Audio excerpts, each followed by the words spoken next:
안녕하세요. 제 이름은 이정순이에요. 서울 근교의 작은 단독주택에서 혼자 살고 있습니다.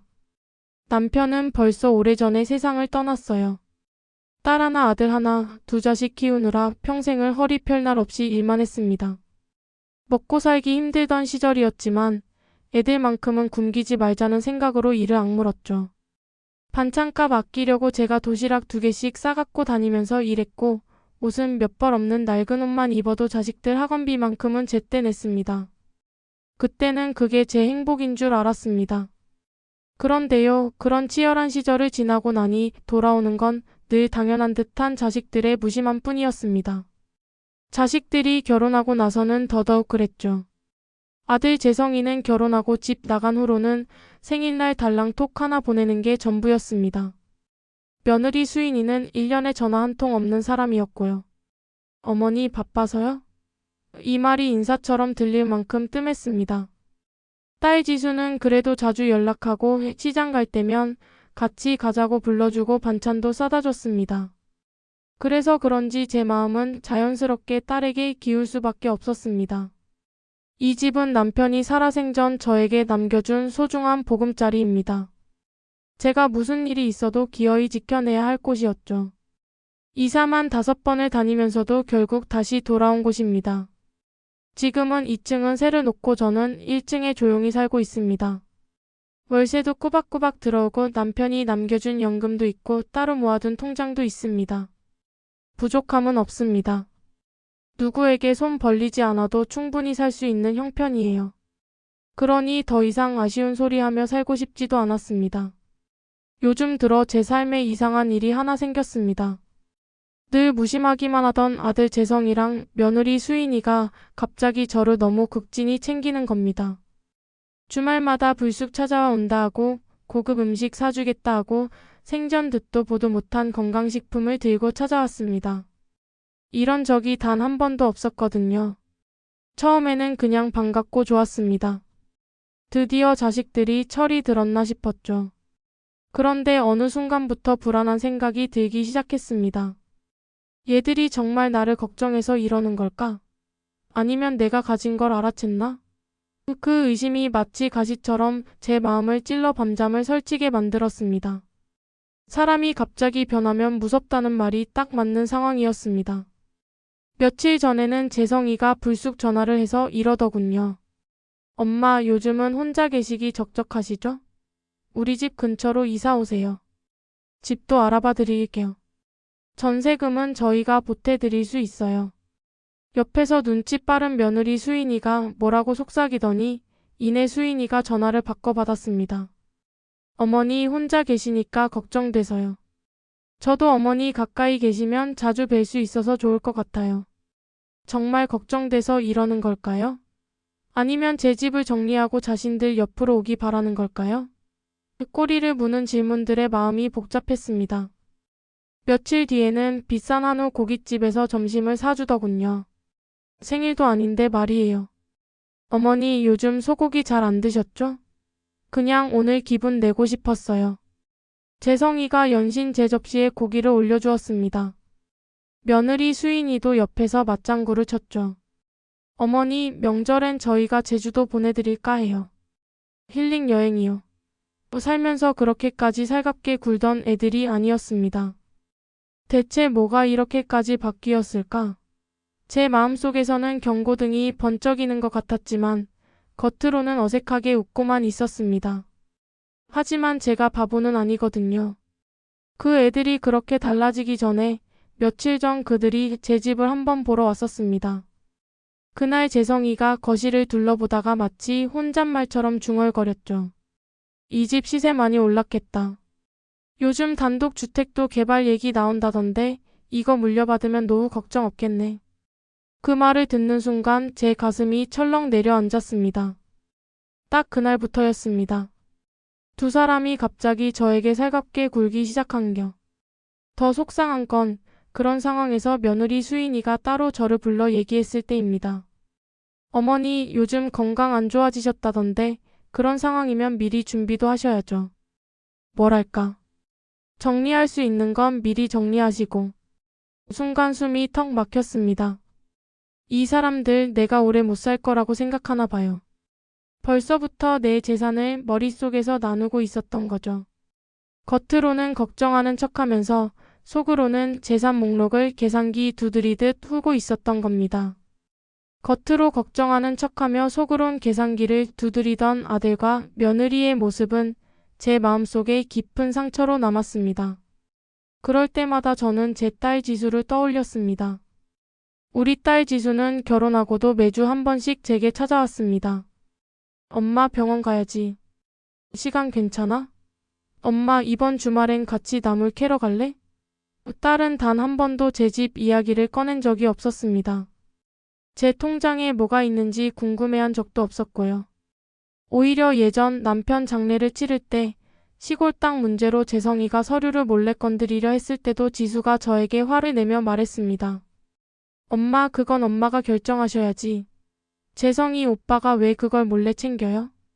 그때 딸이 제 편을 들어주지 않았더라면 저는 지금 그 땅도 이 집도 없었을 겁니다. 그런 일이 있었는데도 저는 한 번쯤은 아들을 믿어보려고 했던 거죠. 부모된 마음의 자식에 대한 미련을 완전히 끊어내기가 어려웠습니다. 하지만 이제는 분명히 알겠습니다. 자식이라고 해서 모두 다 믿을 수 있는 건 아니었습니다. 사람의 진심은 말보다 행동에서 드러나는 법입니다. 그리고 지금 제가 받고 있는 이 친절은 사랑이 아니라 그들의 욕심에서 비롯된 철저한 계산이었습니다. 제 마음이 자꾸만 그렇게 속삭였습니다. 이건 사랑이 아니야. 이건 욕심일 뿐이야. 그럼에도 불구하고 저는 확실히 하고 싶었습니다. 그 애들이 정말 진심으로 저를 위하는 마음인지 아니면 제가 너무 예민하게 굴고 있는 것인지. 그래서 저는 한 가지 결심을 했습니다. 한번 속는 셈 치고 내 전부를 잃은 척 해보자. 사람의 진심은 아무것도 없었을 때 가장 선명하게 드러나는 법이니까. 며칠 밤낮으로 고민했습니다. 괜히 억한 마음에 자식들 마음을 오해하고 있는 건 아닌지, 제가 너무 삐딱하게 세상을 바라보고 있는 건 아닌지, 수없이 제 자신을 의심했습니다.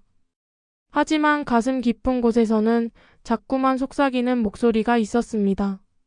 이것은 사랑이 아니라 탐욕이야. 그들은 내게서 무언가를 원하고 있어. 아무리 무시하려고 해도 그 목소리는 마치 가시처럼 제 마음을 쿡쿡 찔렀습니다. 결국 저는 굳게 결심했습니다. 내가 가진 것을 다 잃었다고 해보자.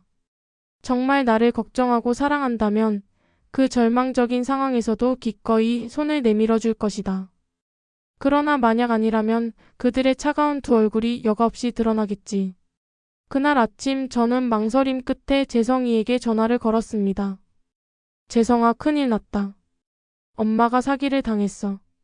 집도 통장도 가진 거 다 날렸어. 전화기 너머 잠시 정적이 흘렀습니다. 이내 재성이가 마치 코웃음이라도 치듯 물었습니다. 어머니, 또 무슨 이상한 전화 받으신 거예요? 그런 게 어디 있어요. 저는 애써 침착하게 대답했습니다. 아니다. 이번엔 진짜다. 아는 사람한테 투자했다가 정말 다 날렸어. 그러자 순간 재성이의 목소리가 확 바뀌었습니다. 그럼 집도 없으세요? 진짜 다 정리된 거예요? 이 걱정보다 먼저 나온 건 제 재산을 확인하려는 듯한 질문이었습니다. 그 한마디에 제 마음이 쿡 하고 내려앉았습니다. 며느리 수인이에게서는 바로 문자가 왔습니다. 어머니 진짜예요? 그럼 저희 몫은 어떻게 되는 거예요? 남아있는 거요? 걱정 대신 계산부터 하는 그녀의 물음에 저는 더 이상 어떤 기대도 하지 않기로 했습니다. 아들과 며느리의 싸늘한 반응을 확인한 저는 마음을 굳게 먹었습니다. 바로 다음 날 저는 이 집을 세놓고 동네의 작은 반지하 방으로 옮겼습니다.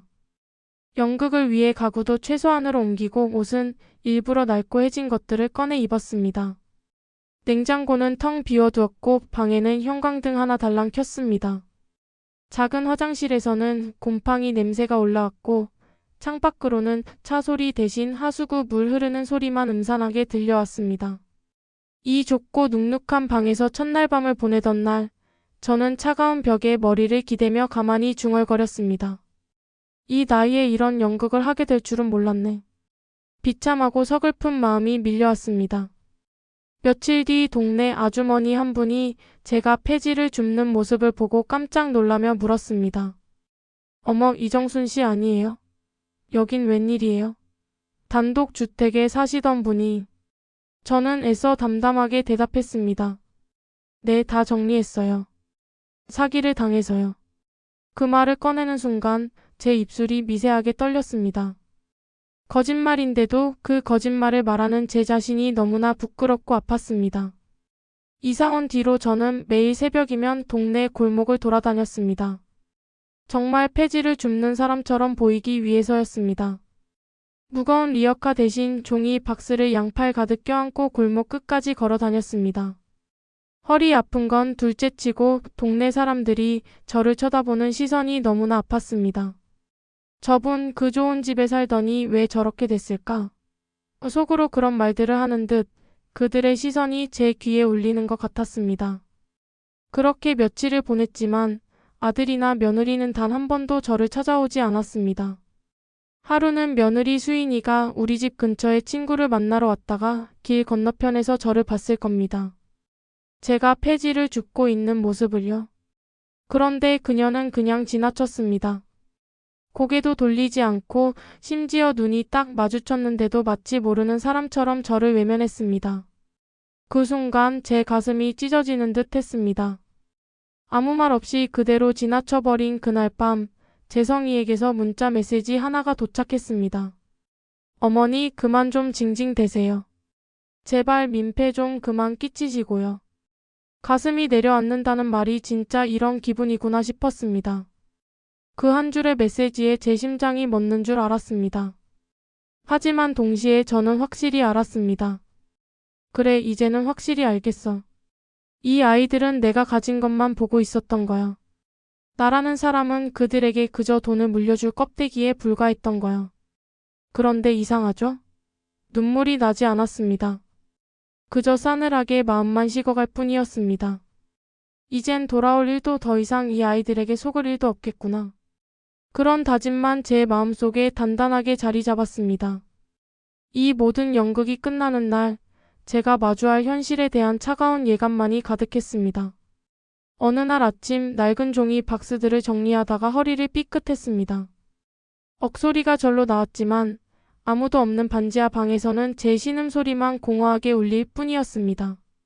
겨우겨우 벽을 짚고 일어나 앉았는데 손에 묻은 묵은 먼지를 보니 서러움에 눈물이 나더라고요. 이게 뭐라고, 내가 왜 이러고 있어야 하나 싶어서요. 이 모든 것이 너무나 처량하고 비참하게 느껴졌습니다. 밖으로 나가면 사람들은 여전히 저를 은근히 쳐다봤습니다. 안 됐다는 동정의 눈빛, 그리고 저 연세에 웬 폐지 줍는 일이야? 하는 수군거림이 마치 귓가에 직접 들리는 듯 했습니다. 그런데요, 정작 제 친아들 재성이와 며느리 수인이는 그 어떤 관심도 없었습니다. 그들에게 저는 이미 자신의 삶에서 지워버린 존재 같았습니다. 하루는 동네 아주머니 한 분이 제가 폐지를 줍고 있는 모습을 보고 다가와 시원한 음료수 하나를 건네셨습니다. 이정순 씨, 내가 보기에 그냥 이러지 마요. 자식들한테 다시 연락해서 같이 살아요. 이렇게 고생할 필요 없잖아요. 아주머니의 진심 어린 걱정에 저는 웃으면서 고개를 저었습니다. 아니에요. 괜찮아요. 혼자도 괜찮습니다. 그 말이 제 입에서 나왔을 때 제 마음 한구석은 와르르 무너지는 것 같았습니다. 괜찮은 척하는 걸 얼마나 오래 할 수 있을까? 언제까지 이 연극을 계속해야 할까? 막막함이 밀려왔습니다. 며느리 수인이는 근처 은행에서 일합니다. 제가 그 은행 앞을 지난 적도 있습니다. 분명 수인이가 점심을 먹으러 나오다가 저를 본 것 같았습니다. 하지만 그녀는 저를 보자마자 핸드백을 움켜쥐고 빠르게 지나쳐 버렸습니다. 눈이 마주쳤는데도 그 아이는 마치 저를 아예 모르는 사람처럼 굴었습니다. 그 순간 제 목에 돌덩이가 얹힌 것처럼 숨이 턱 막혔습니다. 그래, 이제 나는 그들에게 창피한 존재가 되었구나. 재산도 없고 가진 거라곤 주름뿐인 엄마는 이제 그저 민폐인가 보지. 하루하루가 시험 같았습니다. 새벽에는 동네를 돌며 폐지를 줍는 척했고 낮에는 반지하 집에서 라디오만 들으며 시간을 보냈습니다. 냉장고는 여전히 텅텅 비어 있었고 전기밥솥 하나 없이 즉석밥으로 겨우 허기를 떼었습니다. 그래도 입에선 투정이 나오지 않았습니다. 이 상황이 이제는 낯설지가 않았거든요. 마음을 비우니 체념이 깊게 자리 잡았습니다.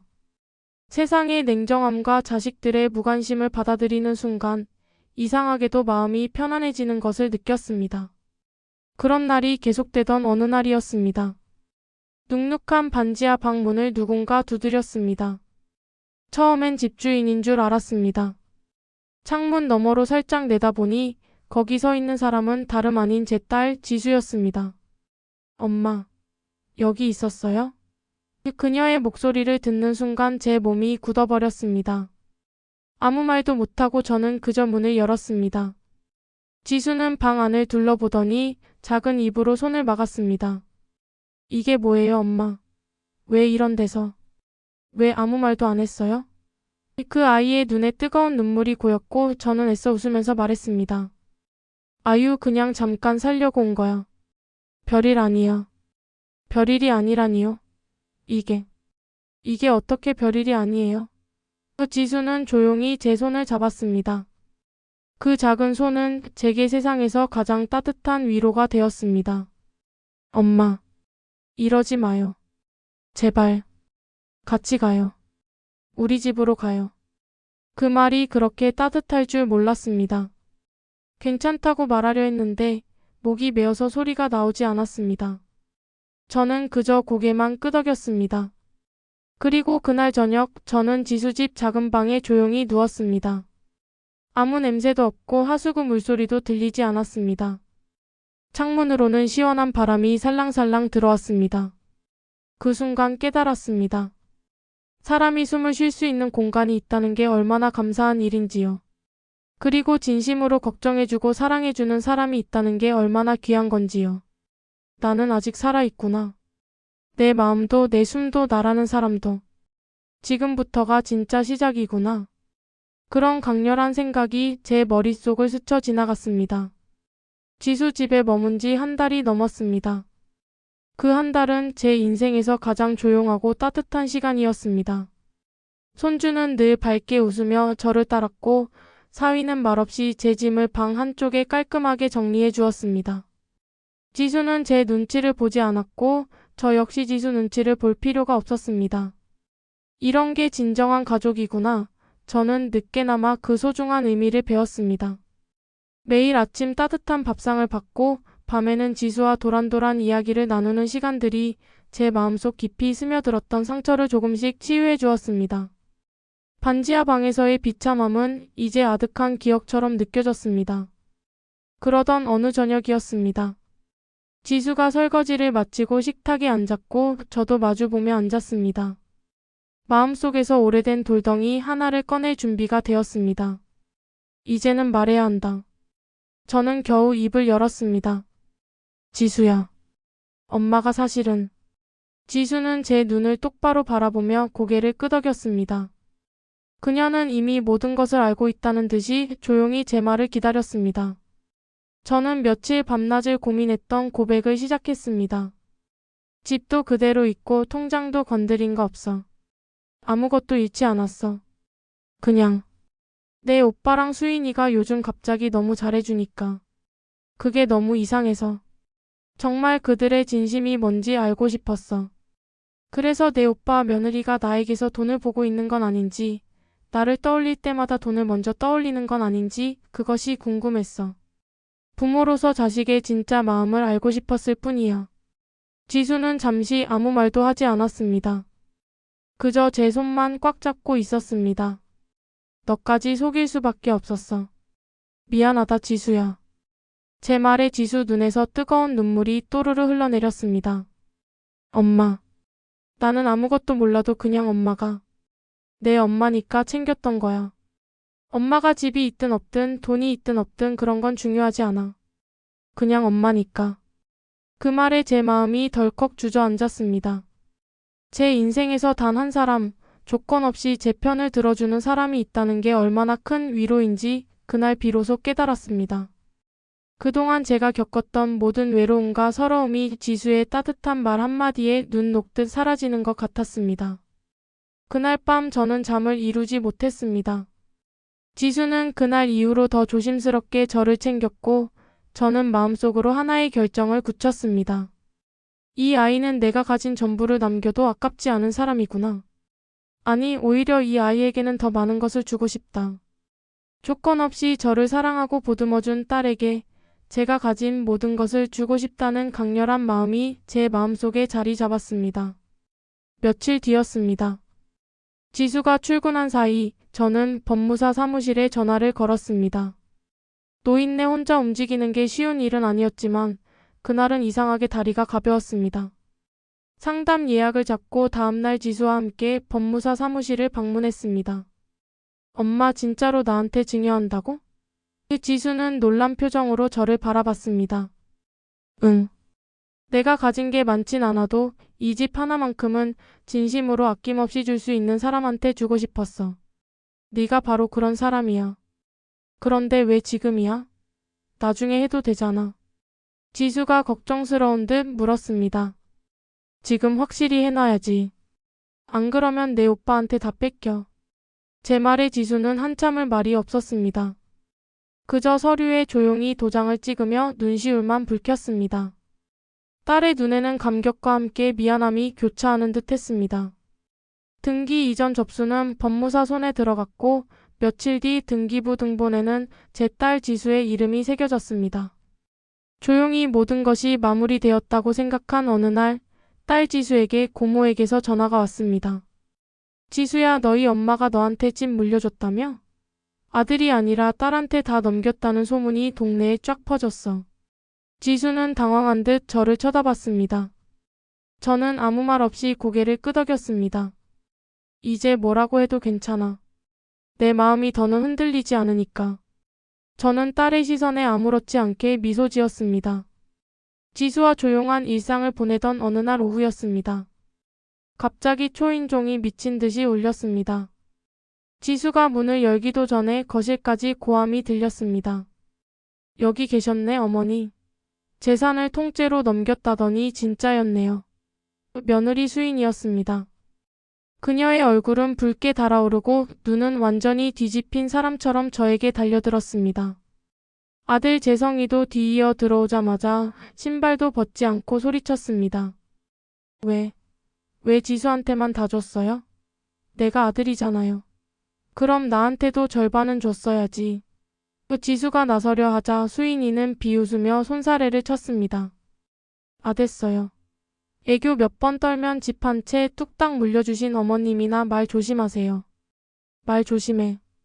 지수가 이를 악물고 말하자 수인이는 더 비웃으며 말했습니다. 내가 틀린 말했어요? 폐지 줍는다더니 다 쇼였잖아요. 세상에 이런 연극이 어디 있어요? 감쪽같이 속았네. 역시 연세가 드셔도 머리는 잘 돌아가시네. 그녀의 비아냥거리는 말에 제 가슴은 싸늘하게 식어갔습니다. 저는 조용히 입술을 다물고 있다가 천천히 입을 열었습니다. 너희들 여기가 어디라고 이렇게 소리를 질러? 앉고 싶으면 신발부터 벗어.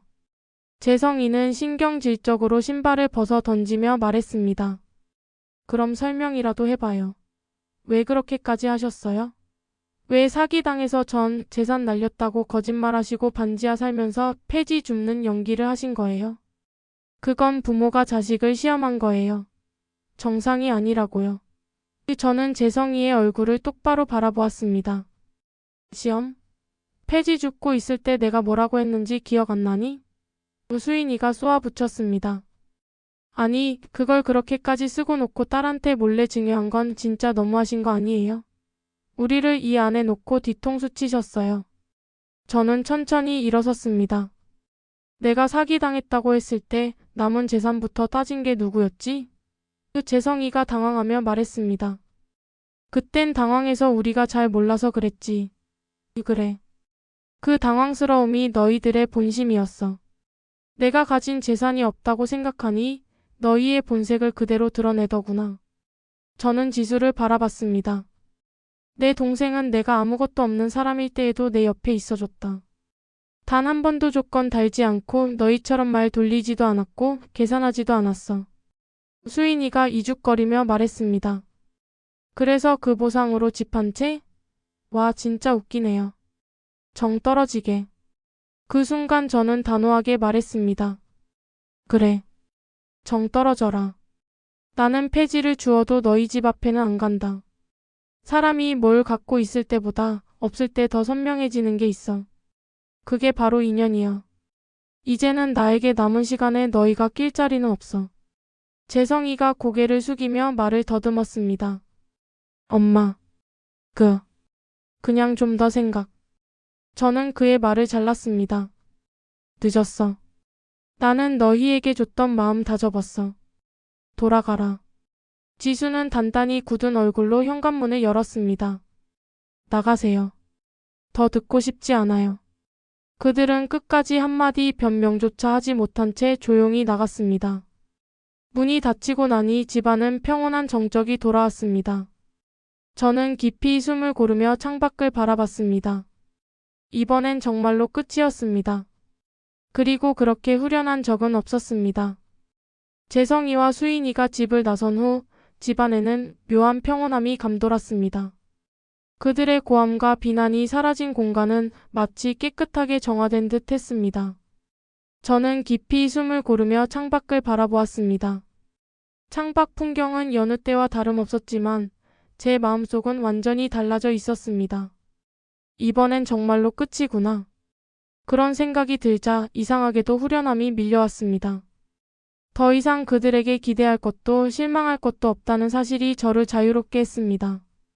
딸 지수가 제 손을 꼭 잡으며 걱정스러운 눈빛으로 물었습니다. 엄마 괜찮아? 저는 고개를 끄덕이며 환하게 웃었습니다. 괜찮다 지수야. 이제 진짜 끝났구나 싶어서 마음이 편하다. 지수의 얼굴에도 안도감이 스쳤습니다. 며칠 전부터 제 주변에서 이상한 낌새가 느껴지기 시작했습니다. 지수가 퇴근길에 조심스럽게 말했습니다. 엄마 고모한테서 전화 왔어요. 오빠랑 수인 언니가 요즘 많이 반성한대요. 진심으로 사과하고 싶대요. 그 말을 들었을 때 제 심장이 순간 움찔했습니다.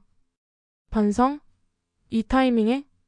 저는 속으로 의아했지만 겉으로는 아무 말도 하지 않았습니다.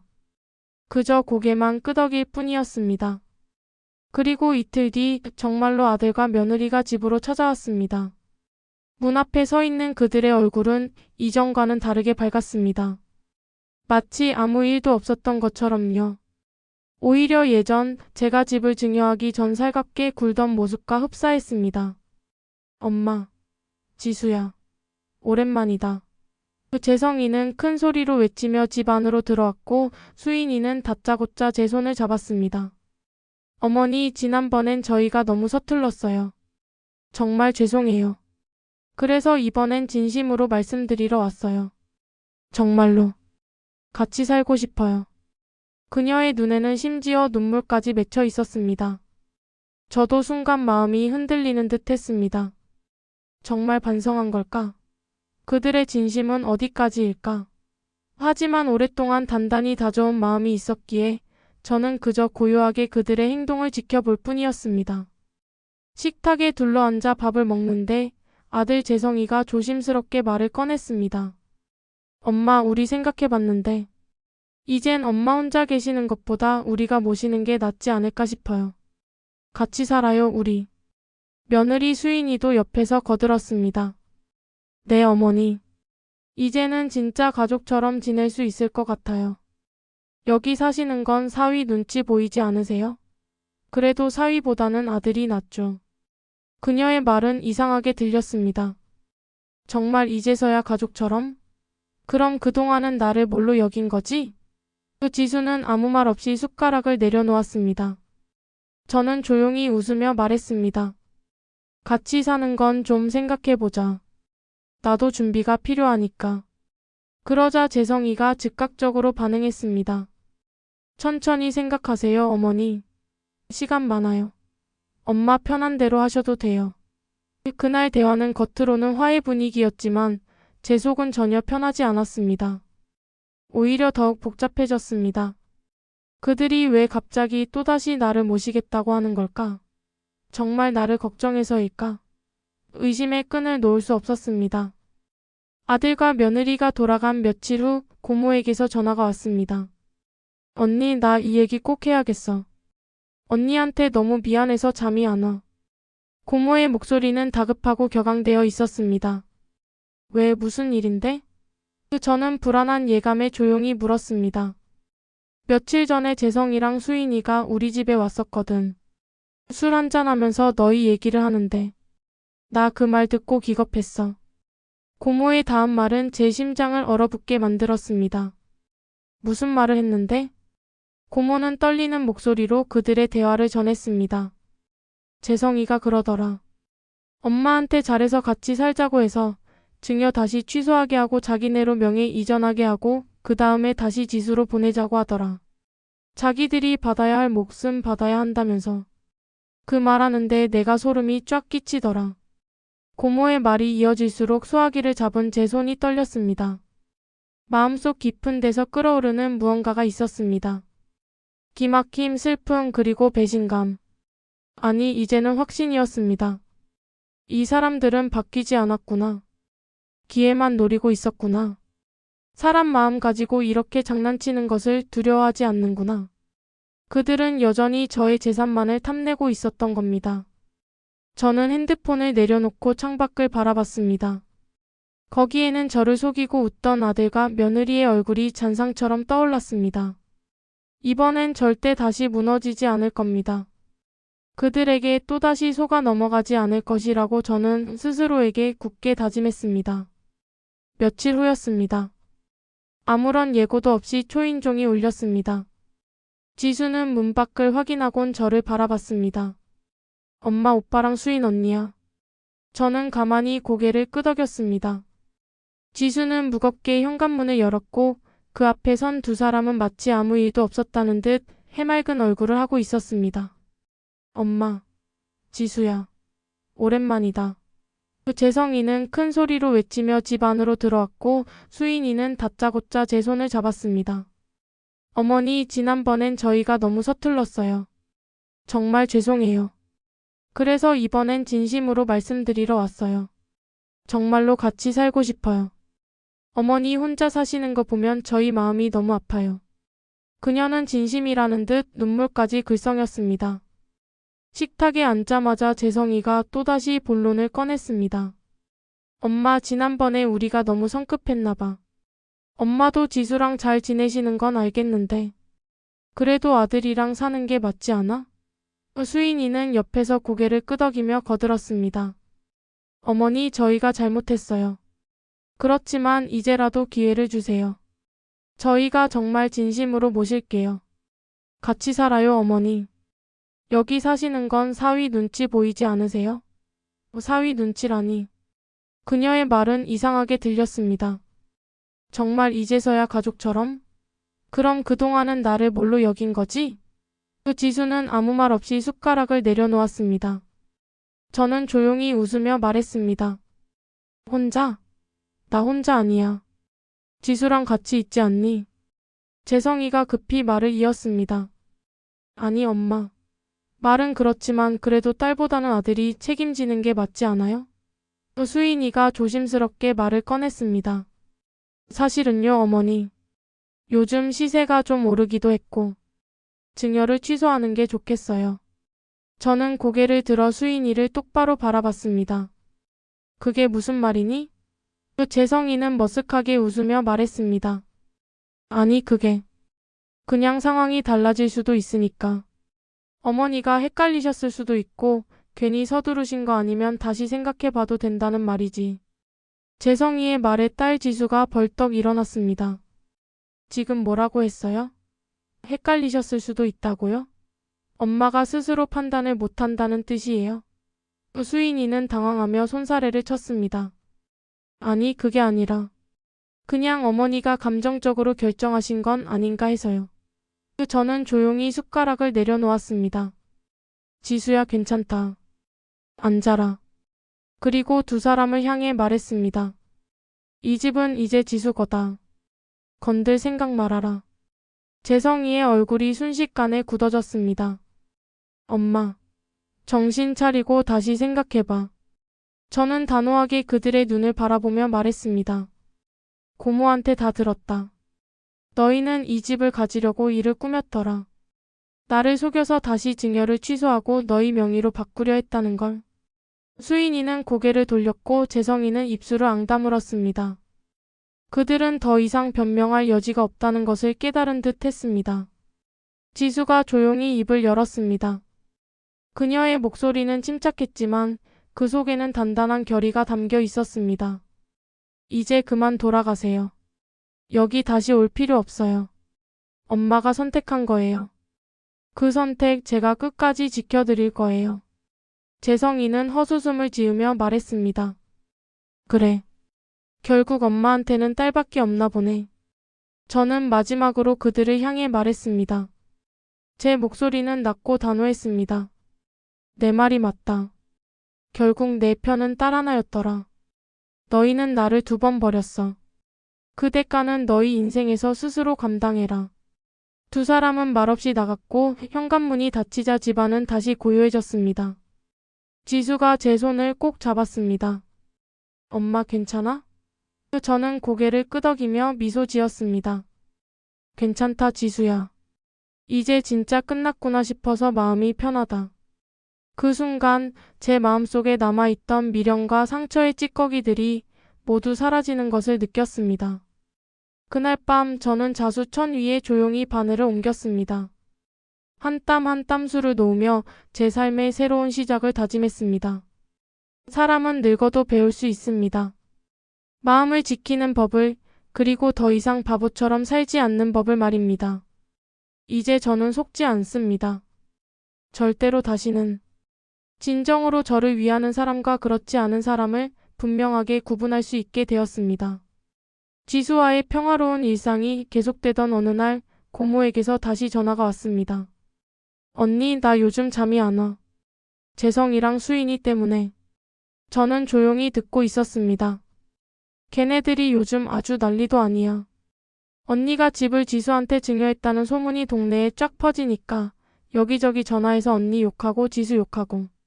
자기들이 받아야 할 유산을 못 받게 생겼다고 길길이 날뛰어. 고모의 말에 저는 한숨이 나왔습니다. 아직도 저러고 있구나. 하지만 이제는 그들의 행동이 저에게 아무런 영향을 주지 못했습니다. 이미 모든 것을 비웠고 모든 것을 내려놓았기 때문입니다. 저는 고모에게 말했습니다. 고모 괜찮아. 이제 더 이상 신경 쓰지 않아도 돼. 그들은 나에게 아무것도 아니야. 고모는 제 말에 놀란 듯 했습니다. 언니 정말 괜찮은 거야?